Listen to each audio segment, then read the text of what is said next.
Good evening, and thank you so much for joining us tonight on UpNorthLive Unscripted at 6:30. As always, we are starting off with weather, and the big story today weather-wise was the wind. It was very gusty all across northern Michigan. It has died down a bit tonight, so it's a little calmer out there. But Joe, what is in store for us for our Friday? Any more wind or rain, or what's going to happen? How about just a quiet day? Will Please, you take that? yes. Yeah.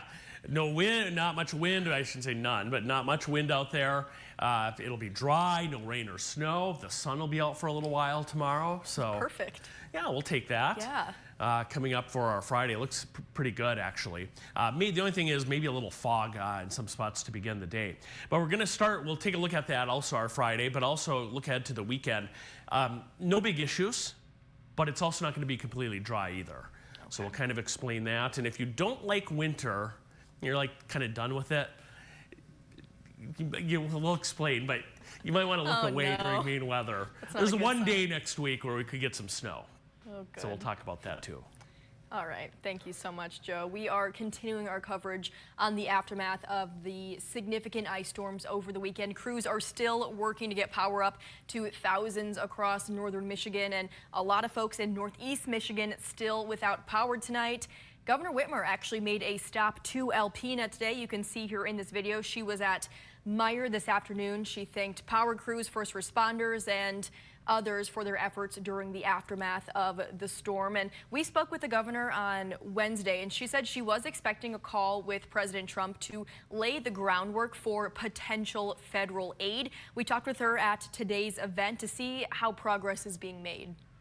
I was supposed to meet with the president yesterday, and I canceled the trip because I wanted to get up here to see the, breadth and depth of the devastation. And so I did call him yesterday to share with him a little bit of the challenges that we have. But I think I'll probably end up connecting again with him next week when I can share additional information.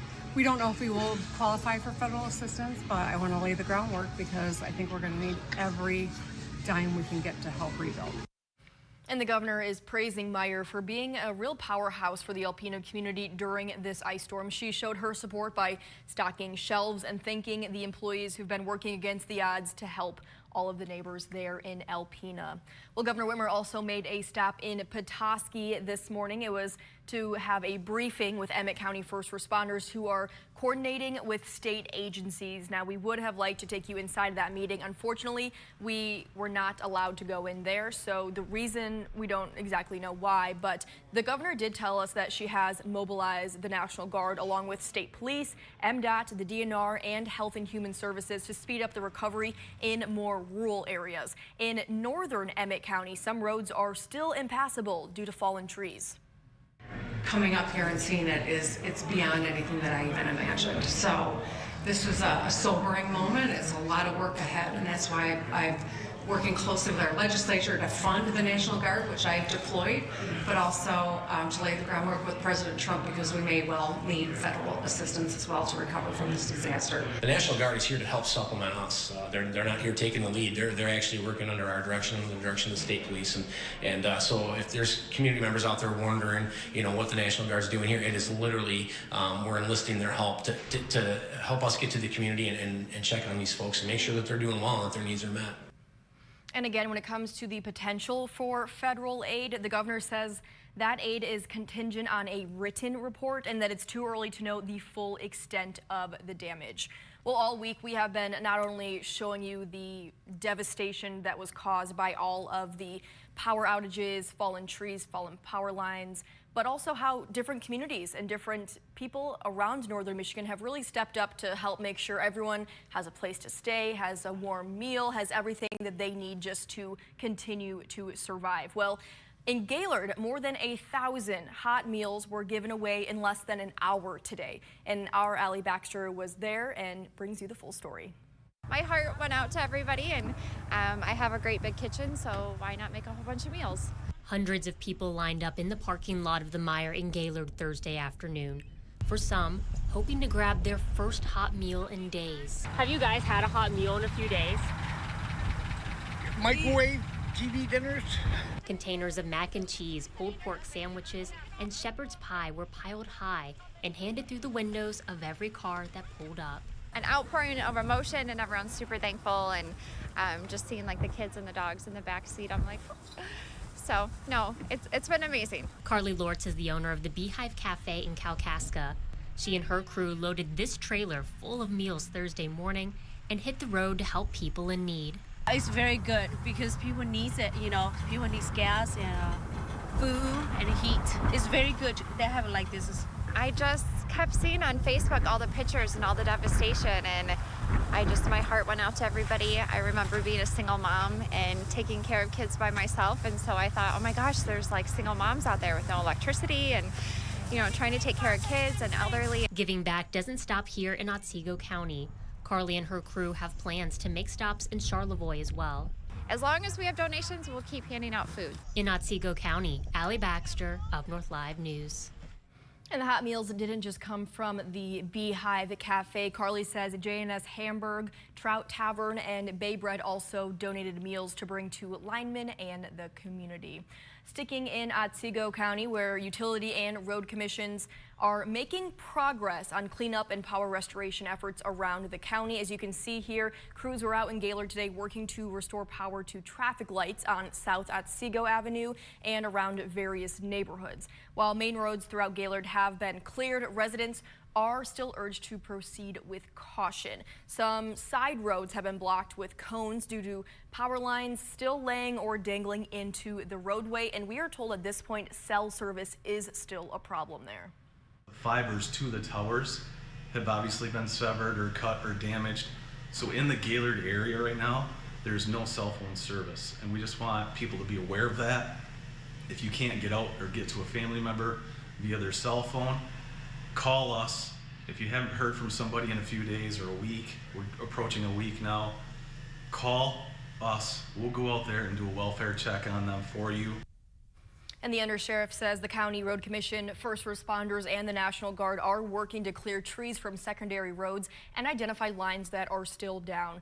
Emergency management is still actively monitoring 211 calls, and the Sportsplex has been added as a warming center for anyone needing to shower or charge their devices during the day. All right, now this story was written and reported by our reporter Audrey Boucher, who is joining us live now. And Audrey, you have been covering the aftermath of these storms really since Sunday when the storms first began. So can you just kind of walk us through what the past couple days have been like? I know you've been traveling all over northern Michigan. So let's start with Sunday. Where were you and what exactly did you see? On Sunday, I was trying to make it to Lewiston. I didn't quite get there because there was some significant trees damaged blocking the roadway, so I had to kind of turn around and try to make my way over to Otsego County, and then I ended up in Emmett County. But kind of on that journey, trying to get to Lewiston, I'll start there, I guess. Like I said, there's some trees down in the road, and I ended up getting out of the car to try to grab some footage, and it was really surreal because, yeah, there's, everyone sees trees down, but kind of hearing what was going on, you could hear the distance, tree branches just snapping, and then there was even a big tree that just broke and slammed to the ground, things that you wouldn't really hear, or like even with, there's a lot of heavy ice, you would see these giant pine trees that are just caked in it, and it's so heavy that they're bending over and they're just snapping, which is like really crazy to see. And then making my way further north, Gaylord was hit really badly. Yeah. I've never really seen power lines kind of just snap like that before. And just, they were so encased in ice as well that they were they were drooping so low, like almost to like touching the sidewalk, kind of like what we've seen, or even like the traffic lights. They were so heavy, encased in ice. Yeah. It was just really disastrous trying to kind of navigate that and just seeing everything that was damaged by the ice storm.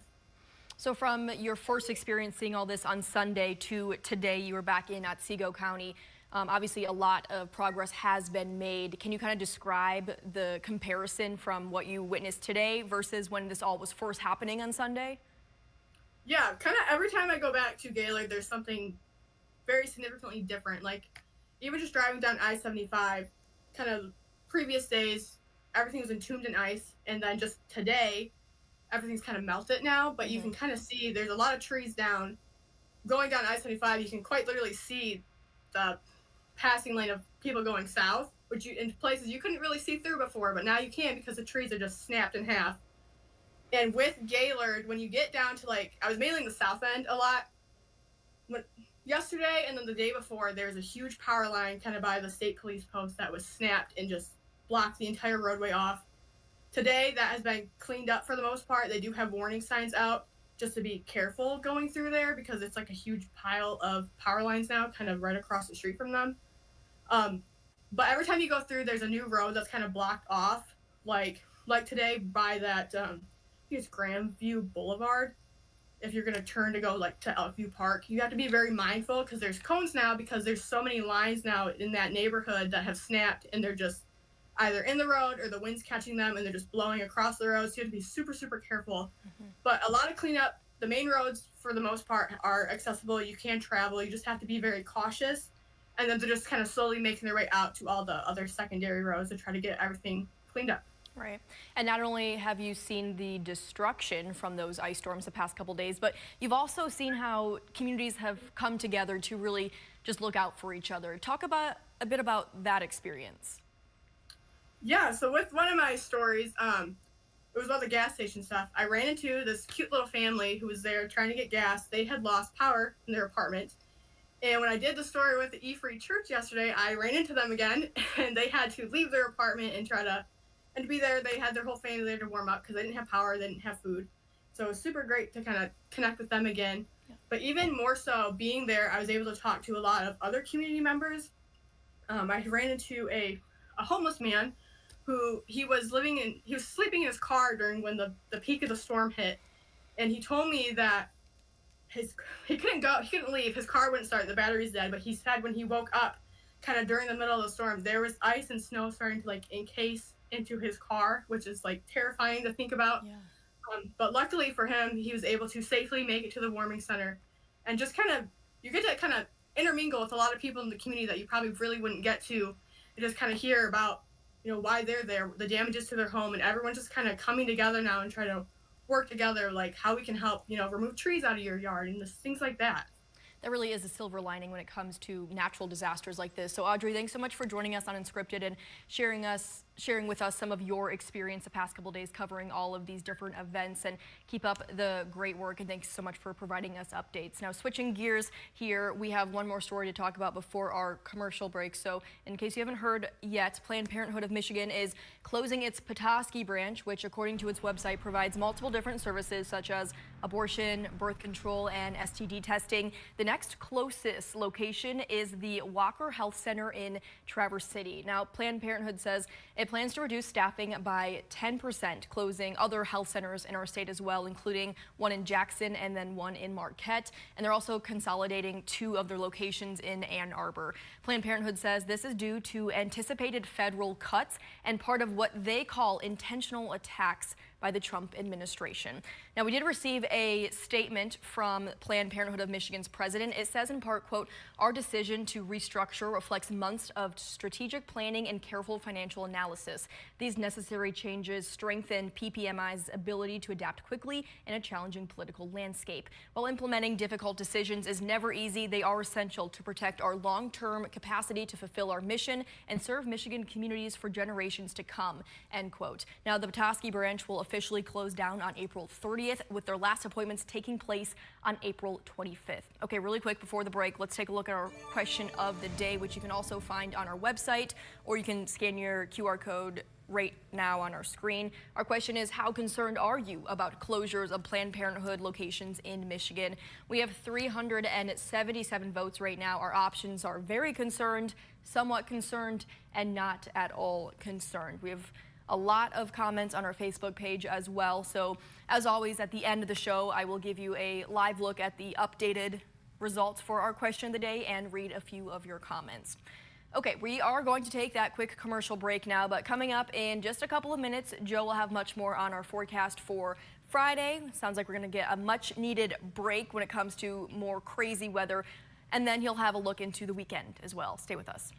I'm Jada Johnson from Big Boys TV, and the Fish and Game Report is sponsored by Johnson's Propane.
Well, I think we could all use a much needed break in the weather, and it sounds like tomorrow is that day. Should be a pretty calm day, but Joe, what's in store for us for the weekend? Well, hopefully something fun, right? It is the weekend. We'll see. A little bit of rain, though, perhaps early Saturday. But you know what? The weekend in general, though, Maya, looks pretty good coming up here. You know, we're probably just a couple of weeks away now from the trees budding and grass starting to show up a little bit. I got a couple pictures of some crocuses already in some people's yards. So a little bit of spring out there. Let's start off our three big things in weather, and here they are across northern Michigan. First off, a little bit of rain Saturday. Not much. This is primarily in the lower peninsula, and it'll be in the morning. Showers or a little bit of a light glaze on the roads, but nothing like very accumulating out there as far as ice. Snow looks likely on Monday. That's probably the main thing coming up here. A low pressure will swirl through here. At this point, perhaps a couple inches are possible. Still a few days away, though, not to get too much certainty on that. And then temperatures for the most part remaining below normal, 30s and 40s for highs in the 7-day forecast here. We did have a windy day today. Here's a look at the current winds. They are starting to diminish. Notice Sault Ste. Marie winds at 32 miles per hour currently. And at West Branch, there in Ogama County, winds still gusting to 31. These are the highest winds that we did have today, though. Pellston reached 52 miles per hour earlier. Traverse City at Cherry Capital Airport, a wind gust of 51 miles per hour. Mackinac City, 45 there at the Straits. And then rounding out the list here, Roscommon and Kinross in Sutton's Bay, 38 or higher. In terms of that wind, again, a little earlier. We've seen quite a bit of melting, too. We actually warmed up last night. It was interesting. We warmed into the 50s in some spots, and we are still above freezing everywhere here. So that's been good because a lot of that lingering ice that we had in spots has kind of melted off some of the trees, power poles, buildings, especially up across the Straits, and all that ice that we had on the Mackinac Bridge that led to its closure has pretty much melted off the bridge as well tonight. All right, here's our satellite picture. Not much happening here. There is some clearing, though, to the west of us, and that'll slide in here. So I think we'll get a little bit of perhaps late day sunshine, or at least some clearing overnight tonight. And then tomorrow, fog up north. You could get some thick fog in spots. Just be aware of that. That'll burn off, and then clouds increase later in the day, but a quiet and dry day for Friday. And there's that chance for a few showers early Saturday, right there. Sunday, a couple snow showers in the UP, right there. Otherwise, looks, pretty quiet for the most part. And then Monday, I mentioned that chance for some snow, and here it is. Low pressure will drop in right there, and it will be cold enough where I think we get snow. Maybe, 2 to 4 inches. That's just a rough estimate at this point. And there's your extended forecast. That day of snow on Monday, maybe a couple snow showers on Wednesday, too.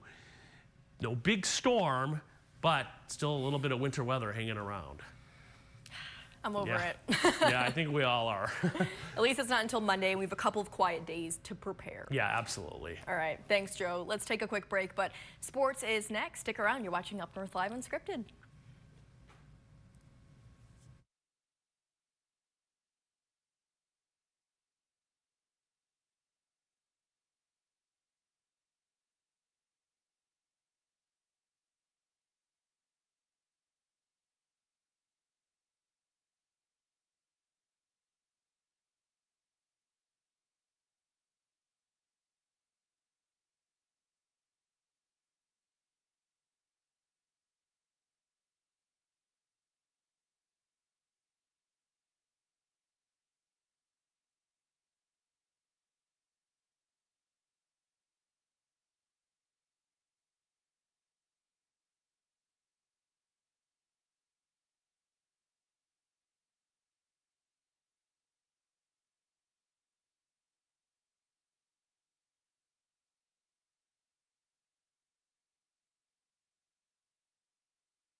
Welcome back, everyone. Sports Director Harrison Beebe has our latest Jimmy John Sports Corner. The following segment is sponsored by Jimmy John's of Traverse City. What is it like to kind of navigate this next generation of Traverse City lacrosse? It's pretty exciting.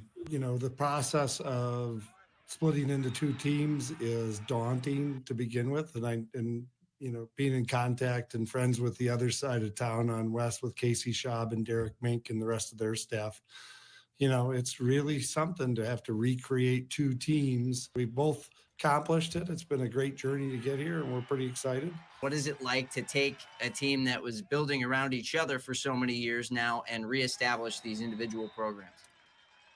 Honestly, to me, I don't necessarily think that we're completely splitting, because, you know, the lacrosse community in Traverse City has always been super tight knit, and my hopes are to keep it that way. Obviously, you know, when we meet on the field, there's going to be that rivalry, but the kids, they still communicate, they still talk to each other. You know, summer stuff, they'll still do some stuff together. So to me, it's not really splitting, it's more expanding. I do feel like this is going to be a learning year for a lot of us, but, you know, we still feel like we can be pretty successful with what we've got. There's some really talented players on both sides. We joke the West got a lot of the defensive players and some good offensive players, and Central got something similar with more heavy offensive players, and we have great goalies. So it's an evenly matched team with lots of skill on both sides for both teams. You know, and honestly, it's about our area and representing our area, including Petoskey and to a certain extent Cadillac. You know, there's been a lot of hands in the cookie jar in terms of developing these young athletes in our area for lacrosse. They were well developed with the United team and Coach Liberty, and everybody did a great job. We have good players up here. And Harrison Beebe will be down in Detroit tomorrow for the Tigers home opener, and our morning reporter Madison Stoddard will be as well. You can catch Madison on the morning shows and Harrison on our evening shows. All right, let's take a quick break. We'll be right back with the live results for our question of the day. Salon services are furnished by Epiphany Advanced Academy in East Acme.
Planned Parenthood of Michigan is closing its Petoskey branch and 2 other Michigan locations by the end of April. So our question today is, how concerned are you about closures of Planned Parenthood locations in Michigan?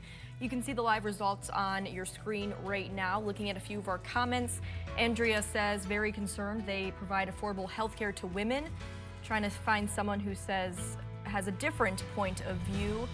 A lot of people are commenting that they are very concerned. We have a few people that are saying they are not concerned because there are other options for this sort of health care. We have a whole lot of comments on our Facebook page right now. That's also where you can join in on the conversation, because we are all out of time here on Unscripted. Thank you so much for joining us tonight. We hope to see you back here at 11 o'clock. Take care.